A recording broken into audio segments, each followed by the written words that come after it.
আসসালামু আলাইকুম প্রিয় বন্ধুরা, আজকে আমরা একটি সহজভাবে দৃশ্য আঁকব। তোমরা মনোযোগ দিয়ে দেখতে থাকো, তাহলে অবশ্যই তোমরা এই শোটি আঁকতে পারবে।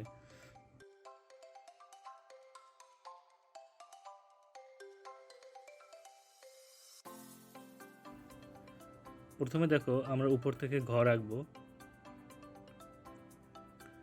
মাঝখানে উপর থেকে সোজা দাগটি দিয়ে দুই পাশে আড়াআড়ি দুটো দাগ টানবো, তারপর নিচে দাগটি মিলিয়ে দেব।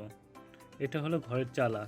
তারপর একটু এদিক থেকে ফাঁকা রেখে সমান ওদিক থেকেও ফাঁকা রেখে দুইটি দাগ দিয়ে তারপর আমরা নিচের দাগটি মিলিয়ে দেব। তারপর নিচে একটু অংশ রেখে দেবো, তাহলে মনে হবে ঘরটা অনেকটা উঁচু।